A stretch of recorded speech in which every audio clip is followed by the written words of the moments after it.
Ya, terima kasih Bu Evi untuk kesempatan yang diberikan.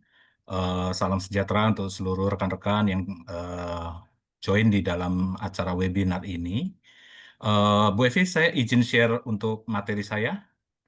Oh ya, oke, baik.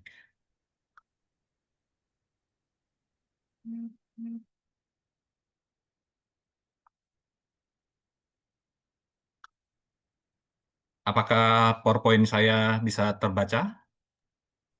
Sudah, Sudah Pak. terbaca, Pak, Ya. dengan Baik jelas. ya, bisa ya. Oke, saya punya waktu 30 menit, tapi ini slide-nya 69 slide, jadi saya mungkin akan sedikit rada cepat saja, supaya materi-materi bisa saya sampaikan dengan maksimal. Saudara, tema yang diberikan kepada saya adalah Jemaat Mandiri, Gereja Mandiri, dan subtemanya adalah Gereja dan Pemberdayaan Jemaat, begitu ya. Jadi, saudara, saya mulai dari masalah laten di wilayah di kantong-kantong Kristen. Saya memang fokus nanti pada pergumulan gereja secara khusus yang ada di kantong-kantong Kristen. Apa masalah latennya? Kemiskinan, saudara. Saya sudah mengunjungi hampir seluruh wilayah kantong-kantong Kristen di seluruh Indonesia, ya, dan rata-rata kondisinya sama, ya. Kemiskinan, kebodohan maksud di sini kualitas pendidikan yang sangat rendah, ya, terbelakang.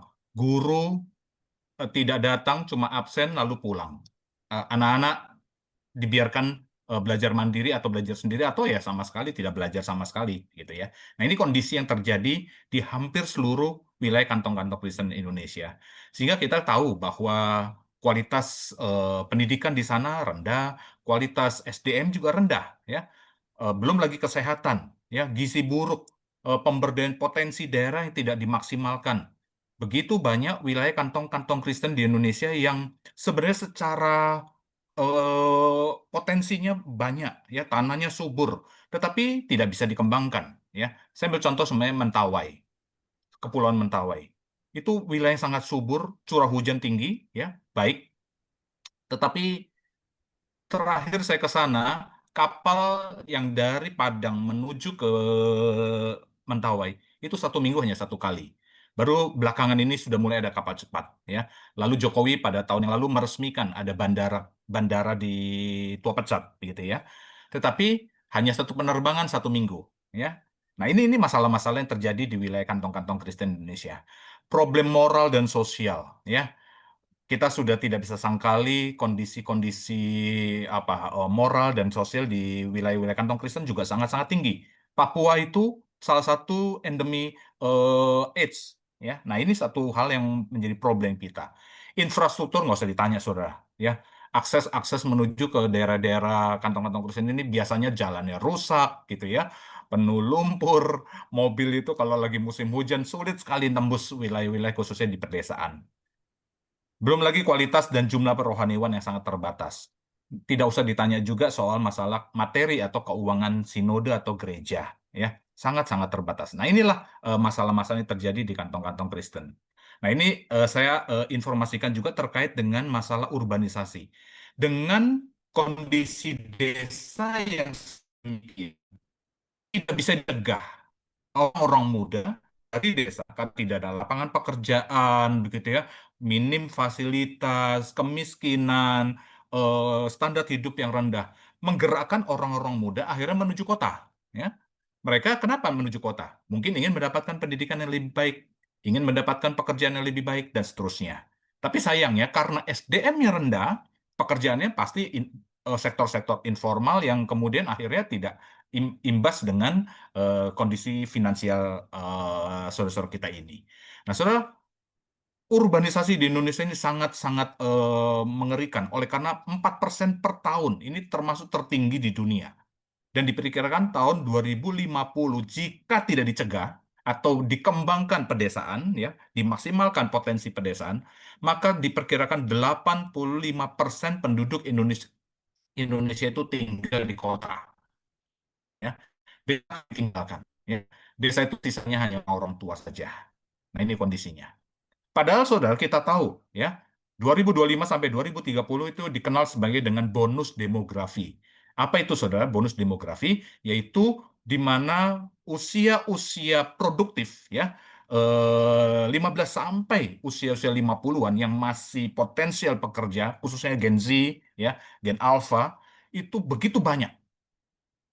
Ini seperti dua sisi mata pisau, saudara, ya, dua keping mata pisau. Di satu sisi, bonus demografi dengan begitu banyak usia-usia produktif di Indonesia ini memberikan kekuatan sehingga tenaga kerja akan begitu banyak dan kemudian memberikan dampak perkembangan ekonomi Indonesia.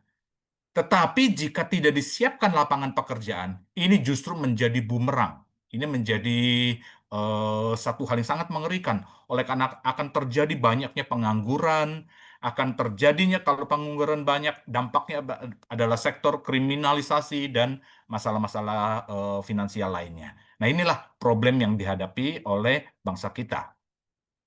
Nah, sekarang bagaimana dengan kondisi kantong-kantong Kristen di Indonesia, saudara? Apa yang menjadi peluangnya? Saya masih melihat ada beberapa hal yang menarik, ya. Pertama, karena daerahnya mayoritas Kristen, maka saudara membangun sesama dari saudara seiman itu penting sekali.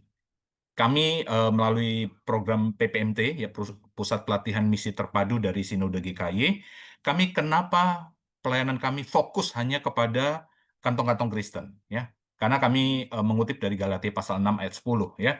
Memang kita harus menolong sesama kita, tapi mulai dari saudara seiman kita. Kenapa? Saudara seiman kita saja masih sangat perlu ditolong. Ya, nah ini satu potensi. Jadi antar gereja bisa saling membantu satu dengan yang lain.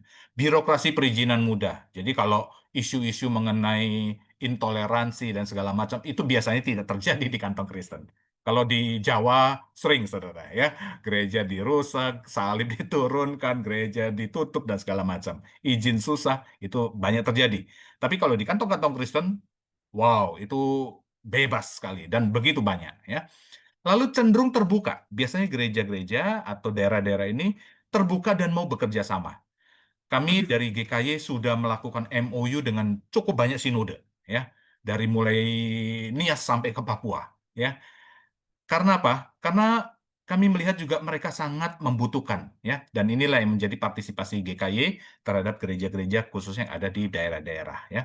Pemimpin-pemimpin sinode atau lembaga juga terbuka, ya, dan kita juga bersyukur sejak pemerintahan Jokowi, ya, mulai fokus pada daerah 3T, ya, terdepan, terluar, tertinggal. Tujuannya apa? Apa? Yaitu supaya desa mulai diperhatikan. Dan saya rasa ini tepat sekali, ya. Kenapa tadi saya katakan urbanisasi begitu banyak? Nah, desa tidak dipedulikan, desa tidak dikembangkan, potensinya tidak dimaksimalkan. Nah, sekarang dengan dana desa, lalu kemudian sekarang mulai muncul program yang disebut dengan apa itu, Koperasi Merah Putih, ya, dan seterusnya, diharapkan, ya, desa mulai terangkat kembali, ya. Lalu yang ketujuh, peluang kerjasama dengan Pemda, saudara. Dengan banyak pejabat-pejabat daerah itu juga adalah jemaat warga gereja. Biasanya pengurusan perizinan, semuanya mengurus PIRT, mengurus perizinan dan segala macam itu biasanya lebih mudah, ya. Ini beberapa hal yang ingin saya sampaikan terkait dengan peluang. Nah, saudara, langkah-langkah dan peran apa supaya pemberdayaan ekonomi jemaat ini bisa dimaksimalkan? Ada beberapa catatan saya.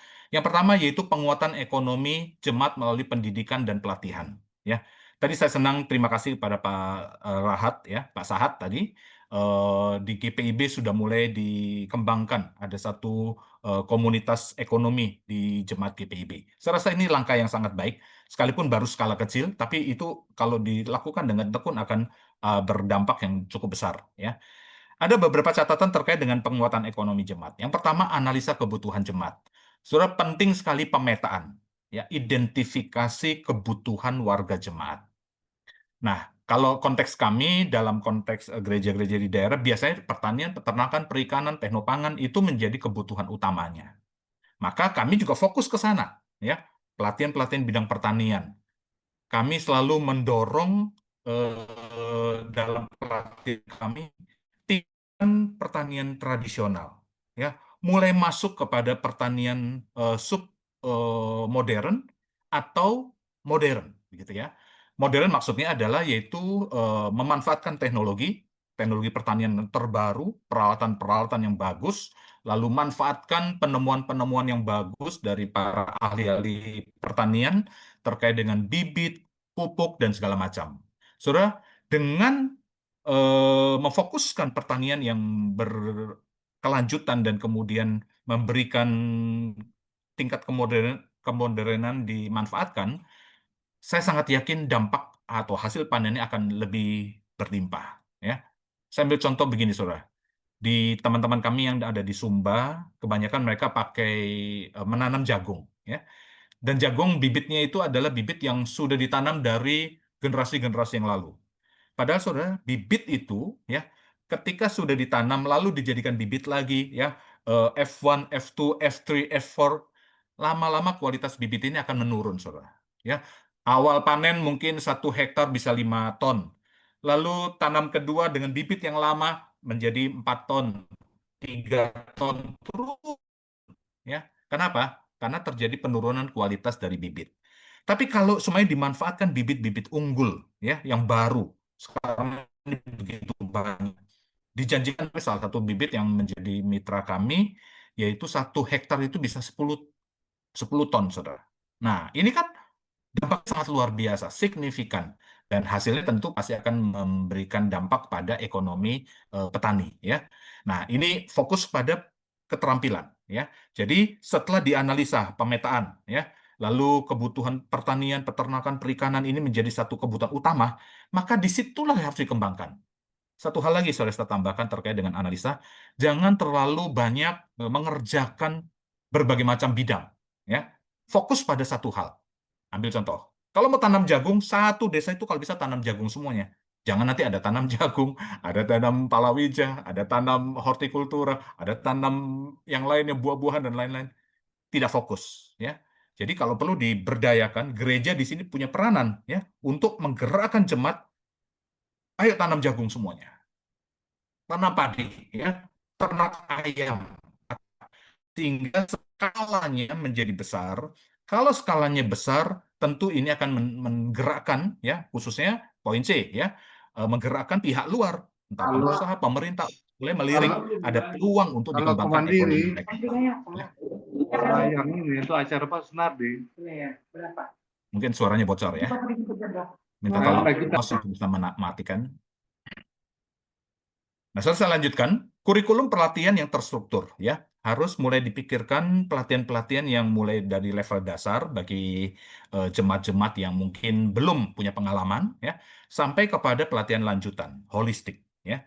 Lalu fasilitas, infrastruktur, ini maksudnya bukan sekedar gedung saja, tetapi semuanya gereja bisa mengakses pemodalan, ya, menyediakan pasar. Nah, tadi saya senang sekali Pak Sahat tadi sampaikan bahwa gereja mulai menyediakan pasar, walaupun baru di halaman parkir gereja. Tapi itu sudah satu langkah baik, begitu ya, untuk menolong warga jemaat yang mungkin usahanya mengalami penurunan pasca COVID yang lalu, ya. Membangun kolaborasi, ya. Nah, saudara, nanti saya akan sharingkan mengenai apa yang kami lakukan dengan madu, ya, madu amfoang. Ya, tapi nanti mungkin saya akan lanjutkan pada waktu PowerPoint-nya masuk ke sana. Pelayanan yang holistik, saudara. Ya, jadi pelayanan kami adalah bukan sekedar soal kakak rohani, ya, firman Tuhan itu sudah pasti, saudara. Ya, pembinaan spiritual itu pasti, ya. Tetapi ingat, perut warga jemaat juga lapar, ya. Kantong dompet mereka tipis, ya. Mereka tidak punya uang, mereka tidak punya kemampuan untuk membeli. Disinilah sebenarnya tugas gereja juga untuk menolong warga jemaatnya. Bagaimana supaya jemaatnya bisa lebih sejahtera, ya. Dan ini menjadi satu tantangan bagi gereja-gereja untuk menolong warga jemaatnya, ya. Lalu monitoring, evaluasi, ya, keberlanjutan program ini sangat penting. Setiap program jangan cuma hanya mulai di awal, lalu setelah panen, setelah menghasilkan berhenti. Dalam banyak analisa kami, ya, alumni-alumni kami ada yang terlalu excited ya di awal, tapi dia lupa harus menyimpan dana untuk modal selanjutnya. Lalu beli motor, beli HP, begitu ya. Akhirnya apa? Modalnya juga termakan di sana, dipakai untuk keperluan-keperluan pribadi. Akhirnya tidak berlanjut, saudara. Ya, panen pertama berhasil, tapi tidak berlanjut. Nah, ini penting sekali pembinaan khususnya manajemen keuangan, ya. Lalu promosi nilai-nilai keberlanjutannya juga. Yang kedua, saudara, yaitu mendirikan dan mendukung koperasi warga jemaat. ya. Sebenarnya apa yang dilakukan oleh pemerintah dalam terkait dengan Koperasi Merah Putih itu satu langkah yang sangat baik, ya. Cuma apakah nanti bisa berhasil atau tidak kita eh, lihat begitu ya. Karena apa? Memang niatnya baik untuk menolong jemaat atau sorry, menolong warga Indonesia bisa mengembangkan semua potensi-potensinya. Ya, ada koperasi simpan pinjam. Ya, semuanya kalau di daerah-daerah itu ada CU ya, Credit Union. Ya, ini satu hal yang sangat baik. Ya, ada koperasi konsumsi, yaitu bagaimana seluruh produk-produk jemaat itu bisa dijual. Ya, jadi tadi saya senang ada dari GPIB ke GPIB ya untuk dari jemaat GPIB untuk warga jemaat GPIB. Saya rasa itu bagus ya. Jadi menciptakan pasar di lingkungan internal kita dulu. Orang bilang dari kantong kiri masuk kantong kanan, gitu ya. Di kelompok yang sama sehingga terjadilah pertukaran ekonomi dan itu kalau bisa di dalam skala yang lebih besar sangat luar biasa. Koperasi produktif yaitu mendukung produk-produk bersama pertanian, peternakan dan lain-lainnya tapi skala yang jauh lebih besar. Yang ketiga yaitu penyediaan dana dan investasi mikro ya. Sebenarnya ada banyak lembaga-lembaga yang menyediakan dana-dana pinjaman lunak ya. Sambil contoh INA Mikro ya usaha simpan pinjam ini juga satu hal yang sangat baik. Lalu BPR Bank Perekonomian Rakyat atau Bank Perkreditan Rakyat di beberapa sinode saya tahu sudah punya ya. Sinode GBKP ya Batak Karo Protestan ini sudah punya bank perkreditan jemaat gitu ya. Sehingga dana-dana jemaat dikumpulkan di sana lalu jemaat juga bisa meminjam dari BPR untuk mengembangkan usaha atau pertanian mereka. Satu hal yang sangat baik ya. Jika sinode-sinode yang cukup besar jemaatnya, maka ini boleh menjadi pertimbangan ya. Dian Mandiri Finance ya ini juga salah satu lembaga untuk menolong warga jemaat menyediakan dana pinjaman lunak ya. Nah, saudara, apa yang kami kerjakan dari gereja kami? Kami GKY itu berlatar belakang Tionghoa ya. Gereja kami dahulu dikenal sebagai gereja yang eksklusif begitu ya, hanya taunya lingkungan internal sendiri. Tetapi melalui program PPMT kami mulai peduli dengan gereja-gereja di daerah. Melalui program-program pelatihan ini tujuannya untuk mencapai visi gereja kami sendiri, yaitu gereja yang mulia dan misioner. Kata misioner ini penting oleh karena kami sadar tugas gereja di dunia ini bukan cuma hanya untuk internalnya sendiri, tapi mulai keluar ya, ekskaleo ya, dipanggil keluar. Untuk apa? Untuk menjadi berkat ya. Nah, kami menyadari GKY sudah diberkati oleh Tuhan, tugas kami sekarang untuk menjadi berkat bagi banyak orang. Dan memang untuk pelayanan-pelayanan misi di lingkungan GKY cukup besar dana misinya, begitu ya. Sekitar 20-25% dari total pendapatan itu untuk misi. Ya, ini kira-kira yang dikerjakan oleh rekan gereja. Nah, salah satu produk dari GKI adalah PPMT, saudara. Ini lokasi-lokasi PPMT kami ada beberapa kota atau di beberapa tempat di Indonesia, ya. Dan ini sifatnya kerjasama dengan sinode-sinode lokal. Tujuannya adalah yaitu kami menghasilkan pemimpin gereja yang militan, utamanya pemberitaan Injil. Jadi kami tidak lupa, penting sekali misi kita adalah memberitakan kabar baik Tuhan. Tapi orang-orang atau warga jemaat juga menjadi pelopor, inisiator, motivator, fasilitator, mobilisator. Untuk apa?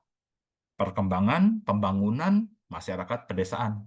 Ya, jadi para pemimpin-pemimpin gereja atau gereja itu sendiri hadir dimanapun mampu membawa shalom Tuhan ya bagi jemaatnya dan juga bagi masyarakat sekitarnya. Nah, peranan PPMT adalah memberikan ya dorongan kepada tiap-tiap gereja untuk menjalankan peranan ini.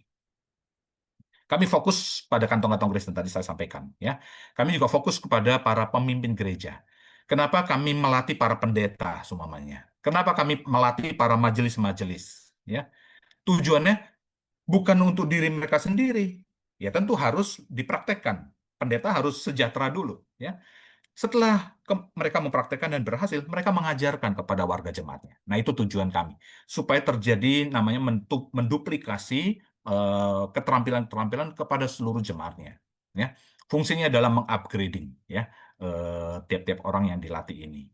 lalu melatih keahlian di dalam bidang peternakan, pertanian, perikanan, entrepreneurship, dan segala macam. Tujuannya supaya gereja mulai peduli dengan kondisi kesejahteraan warga jemaatnya.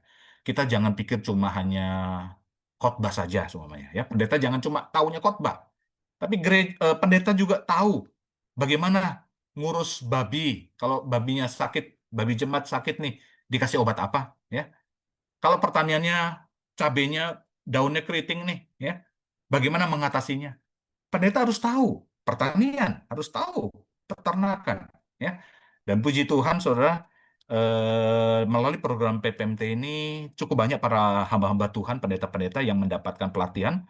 Mereka kemudian bisa mengajarkan kepada jemaat mereka, ya. Dan mereka menjadi semacam instruktur rohani sekaligus instruktur pertanian di lingkungan warga jemaatnya. Lalu kami juga melakukan follow-up pendampingan kepada alumni-alumni ya, dan kami bersyukur melalui pelayanan PPMT ini sinode-sinode di kantong-kantong Kristen mulai disatukan kembali gitu ya. Ini program kami, saudara, kurikulumnya mulai dari spirituality based training yaitu terkait dengan keterampilan spiritualitas, lalu leadership based training yaitu keterampilan kepemimpinan, lalu skill based training yaitu keterampilan pertanian, peternakan, perikanan dan segala macam untuk menolong eh, alumni maupun warga jemaatnya, lalu entrepreneurship based training yaitu bagaimana mengembangkan semua potensi yang ada di daerahnya. Izinkan kami untuk men-sharingkan beberapa hal yang kami kerjakan di PPMT. Ya, ini PPMT kami yang ada di SOE NTT, ya, di Pulau Timor. Kerjasama dengan Sinode Gemit, kami ada lahan sekitar 5 hektar. Lengkap di dalamnya itu ada percontohan peternakan, pertanian, perikanan, dan segala macam. Ya, puji Tuhan, kerjasama kami dengan Sinode Gemit sangat baik hingga sampai hari ini. Baru 2 minggu yang lalu kami mulai satu acara yaitu pelatihan bagi vikaris-vikaris Sinode Gemit. Jadi mereka yang akan dipendetakan pada periode tahun ini atau tahun depan, mereka wajib hukumnya dari Sinode Gemit untuk mewajibkan para vikaris punya sertifikat PPMT. Ya. Jadi kami juga berterima kasih pada Sinode Gemit yang memberi kepercayaan kepada PPMT untuk melatih para vikarisnya. Karena mereka melihat bahwa para vikaris ini jangan cuma ngerti khotbah saja, teologi saja, tapi dia juga ngerti pertanian, mengerti peternakan, mengerti bagaimana menolong ekonomi jemaat, dan mereka bisa melatih jemaatnya juga, gitu ya. Nah, ini salah satu hal yang sangat baik. Ini PPMT kami yang ada di Palembang, ini PPMT kami yang ada di Mintin di Kalimantan Tengah. Kami kerjasama dengan Sinode GKE, Gereja Kalimantan Evangelis. Ini PPMT kami di Sumba, kerjasama dengan Sinode GKS. Ini PPMT kami di Sentani, tapi minta maaf, ini PPMT kami sudah ditutup, saudara. Jadi dikepung oleh warga sana, entah siapa mereka, lalu kami diusir keluar, dan tempat ini sekarang menjadi hutan lagi, begitu ya. Padahal kami sudah membangun begitu banyak fasilitas di dalamnya. Ya, ada miskomunikasi lah. Ini PPMT kami di Ngarak, Kalimantan Barat, ya. Jadi seperti biasanya kalau kami mendirikan PPMT itu selalu dilengkapi dengan lahan contoh ya. Supaya pada waktu orang datang ke sana langsung lihat kebunnya, langsung lihat pertaniannya, langsung lihat kandangnya, langsung lihat kolam-kolam ikannya dan seterusnya gitu. Nah, ini program yang kami laksanakan. Pertama pertanian organik. Jadi kami mendorong mereka memang mengembangkan pertanian organik terpadu. Kenapa kami tidak terlalu merekomendasi pupuk kimia seumpamanya ya? Karena merusak tanah dan kita sudah sadar bahwa bumi ini harus kita maksimalkan kembali ya. Kita jadikan bumi ini menjadi di mana ramah bagi manusia untuk tinggal ya. Melalui organik itu penting sekali. Lalu pemberdayaan kebun, kami punya bibit namanya bibit singkong gajah. Ini satu pohon saudara bisa 40 sampai 50 kilo kalau ditanam dengan baik ya. Sebenarnya ini bibit yang sangat bagus dan kami sudah bagikan ke seluruh PPMT dan para alumni. Semoga ini bermanfaat bagi mereka. Perikanan ya terpadu ya. Jadi dalam satu satu hamparan atau satu farm begitu ya, ada pertanian, ada peternakan, ada perikanan, sehingga tidak ada sampah, saudara. Semuanya itu menjadi manfaat. Ya, peternakan, baik ayam, babi, kambing, domba, dan segala macam. Lalu kewirausahaan, ya, produk-produk dari bahan baku yang pertanian menjadi bahan yang setengah jadi atau menjadi barang jadi. Maka saudara, ini menjadi filosofi pelayanan kami, yaitu pelayanan yang holistik, yaitu pelayanan rohani dan kebutuhan fisik menjadi satu, pelayanan yang transformatif, yaitu pemberdayaan yang berkelanjutan. Kami sangat rindu orang-orang yang kami latih tidak berhenti pada diri mereka, lalu memberdayakan orang lain, lalu kemudian mengembangkan desanya, mengembangkan gerejanya, dan terus dikembangkan. Ya. Dan pelayanan kolaboratif, yaitu kami selalu bermitra dengan sinode-sinode atau lembaga-lembaga kerjasama kami. Lalu follow up, saudara, kami sekarang lagi menyiapkan kader-kader pelatih lokal. Jadi jangan terus dari Jakarta, ya, pelatih-pelatihnya jangan dari Jakarta terus. Tapi kami sudah mulai mencoba mengembangkan pelatih-pelatih pemula sampai pelatih lanjutan, ya, melalui TOT atau Training of Trainers. Lalu kami juga melaksanakan pelatihan mini. Jadi kami selalu mendorong gereja-gereja untuk bisa menyediakan para pendetanya atau orang-orang awamnya untuk dipersiapkan menjadi pelatih lokal, ya. Lalu yang ketiga, melibatkan pengurus sinode mitra untuk menyiapkan demplot atau pilot project untuk lahan percontohan. Jadi dibuat PPMT mini di sinode mereka, begitu. Ini contoh-contoh saya, cepat saya. Ini kopi Bambam, saudara. Kami mengadopsi suku yang ada di Kalimantan, di Sulawesi Selatan bagian utara, di wilayah Mamasa, saudara. Ada suku Bambam namanya. Penghasil kopi yang baik, bagus. Tapi sayang, kenapa desanya ini miskin? Ya, padahal kopinya itu kopi yang bagus, kopi yang kualitasnya bagus. Lalu kami bikin pelatihan di sana, lalu kopi-kopi yang merah itu, yang bagus kualitasnya itu kami ambil, kami beli dengan harga yang baik. Lalu kami ada satu jemaat yang punya usaha oleh-oleh di Makassar, dia membantu ya desa ini membeli dengan harga yang baik, lalu merostingnya, lalu mempackagingnya ya kopi Bambam Arabica ya. Ini dari desa Bambam di mana desa itu kami adopsi. Puji Tuhan saudara, melalui kopi Bambam ini kesejahteraan jemaat di sana meningkat ya. Kopi mereka terangkat baik begitu ya karena kualitasnya baik. Ini yang tadi saya katakan madu saudara ya. Kami mendirikan PT, ya, kami mendirikan PT untuk mengelola madu dari Amfoam, ya. Jadi puji Tuhan tahun ini kami omsetnya itu bisa sampai 1 M, saudara, untuk pembelian-pembelian madu dari daerah. Lalu kemudian kami saring, kami bersihkan, ya, kami beli alat dari Tiongkok untuk membersihkan sungutnya, membersihkan madunya, lalu menurunkan kadar airnya, lalu kami jual, ya. Kami buat packaging yang cantik supaya bisa menjadi minat. Puji Tuhan waiting list saudara untuk mendapatkan madu ini ya. Jadi karena ini panen cuma 1 tahun 2 kali ya, sekitar bulan Mei Juni lalu bulan Oktober November begitu. Jadi kami terus membeli dan selalu kami mengatakan pada desa ini ya bahwa kami bukan cuma melakukan kerjasama tapi mensejahterakan. Jadi 10% dari penjualan ini ya kami persembahkan kepada gereja Gemit yang ada di Amfuang ya. Supaya gini, gereja Gemit juga bisa sejahtera, pendetanya juga sejahtera, jemaatnya juga sejahtera karena kami membeli madunya dengan harga di atas tengkulak ya. Jadi kalau mereka jual tengkulak berapa, kami beli dengan harga yang lebih baik begitu. Tapi dikirim ke Jakarta dan harus murni ya. Nah, ini sistem kerjasama kami dengan gereja di sana. Ini contoh alumni-alumni kami ya, mereka ini Roni Depari dari Aceh ya, mereka membuat VCO, keripik pisang, Jai Aceh ya. Ini produk-produknya. Ini alumni kami ya, Penginjil Soleman. Ini juga salah satu alumni kami yang berdampak ya. Produknya itu sekarang sudah dijual di Indomaret ya, Alfamaret di Sumba dan juga di beberapa kota-kota lain ya.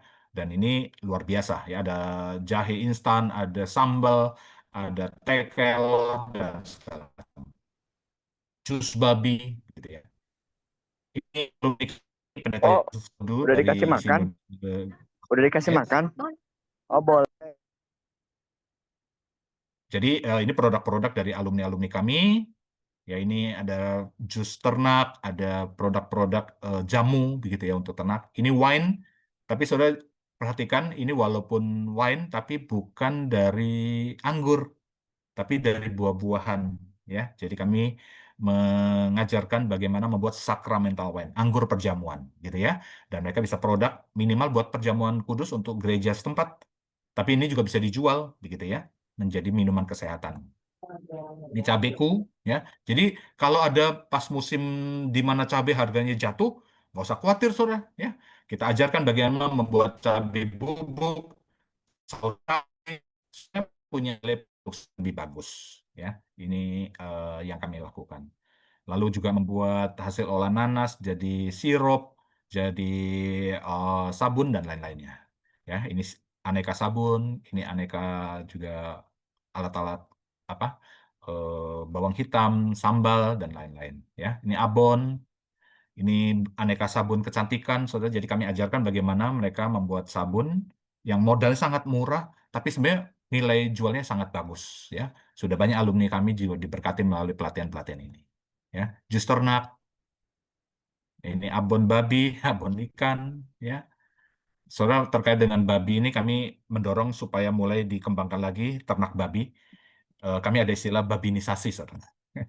Karena kantong-kantong Kristen ini kan sudah mulai dimasuki oleh saudara-saudara kita kaum kedar gitu ya. Nah, cara mencegahnya salah satunya adalah babinisasi ya. Mulai setiap rumah harus piara babi lagi. Memang flu babi atau ASF itu satu virus yang sangat mengerikan, cukup banyak ribuan babi mati ya. Tetapi puji Tuhan sudah ada vaksinnya dan akan dikembangkan lebih maksimal lagi ya. Ini berbagai macam jenis alat-alat kecantikan. Ini teh kolaki ya. Lalu ini berbagai macam diklat-diklat kami. Kami ada diklat pariwisata, saudara. Kenapa kami selenggarakan ini? Karena khususnya kantong-kantong Kristen itu cantiknya luar biasa. Saudara tahu, ya, Sumba itu sebenarnya cantik sekali. Hotel terbaik di dunia itu ada di Pulau Sumba. Tapi kenapa kalau orang wisata selalu larinya ke Bali? Ya, pada terbang ke Sumba itu hanya cukup 1 jam saja. Dan Sumba itu masih, orang bilang pemandangannya masih sangat perawan, saudara. Asli, ya. Padang savananya cantik, begitu ya, pantainya cantik, tariannya bagus dan segala macam. Tapi sayang, tidak bisa belum dikembangkan, ya. Maka kami melakukan pelatihan-pelatihan untuk mereka, ya, dipersiapkan memasuki Sumba menjadi destinasi wisata yang baru. Diklat PAUD, ya, kami untuk anak-anak. Lalu juga ini ada percontohan PAUD juga di Pulau Sumba. Ini kami menerbitkan produk-produk buku-buku, ya. Ini diklat kami yang tadi saya katakan dengan para Vikaris Gemit ya. Ini sudah angkatan ke-8 ya tahun ini. Ini tahun lalu angkatan ke-7. Nah, ini sinode-sinode mitra kami ya. Saya sudah tidak ingat lagi jumlahnya berapa. Sudah cukup banyak Saudara mitra-mitra kami ya. Nah, ini contoh saja kami bekerja sama dengan HKBP, salah satu sinode terbesar di Indonesia. Tapi puji Tuhan, ya kami bisa kerjasama dan melalui kerjasama ini antara GKY dan GKY, ya memiliki satu relasi yang sangat indah. Ya, terima kasih untuk kehormatan yang diberikan kepada GKY dari sinode HKBP. Ini dengan GKPS, ini dengan GBKP, ya. Oh ya, satu hal yang kami ingin sampaikan, kami ada namanya, dulu istilah kami itu Himpunan Usahawan GKY, atau sekarang kami sebut dengan EPC, ya, Entrepreneurship and Professional Community dari GKY. Ini adalah himpunan para usahawan-usahawan, ya, melalui persekutuan mengembangkan potensi-potensi para usahawan, ya apa saja ya kalau mereka yang bidang sumamanya garment ya ayo kumpul para pengusaha garment ya kembangkan ya dapat order saling bagi satu dengan yang lainnya. Nah ini juga kami juga tawarkan ya dengan mitra-mitra kami ya kalau kalian punya produk apa ya silakan bekerja sama dengan para pengusaha-pengusaha GKY untuk dikembangkan ya baik B2B ya business to business atau B2C ya business to customer ya apa saja yang bisa dikerjasamakan welcome ya. Ini grand opening kami yang tahun lalu, ya. Ini foto-foto kami, saya lewati saja, ya. Ini kunjungan dari GBKP, ya, kerjasama antara Yayasan Pendidikan GBKP dengan IPK, ya. Kami punya Yayasan Pendidikan IPK juga. Ya, ini kunjungan mereka ke kantor IPK. Ini juga dari rekan-rekan GKN, ya, saudara kami. Nah, saudara, inilah diklat-diklat yang kami selenggarakan, ya, karena waktu saya cepat saja. Jadi, Bapak Ibu, saudara yang dikasih oleh Tuhan, inilah yang kami kerjakan, dan kami harapkan melalui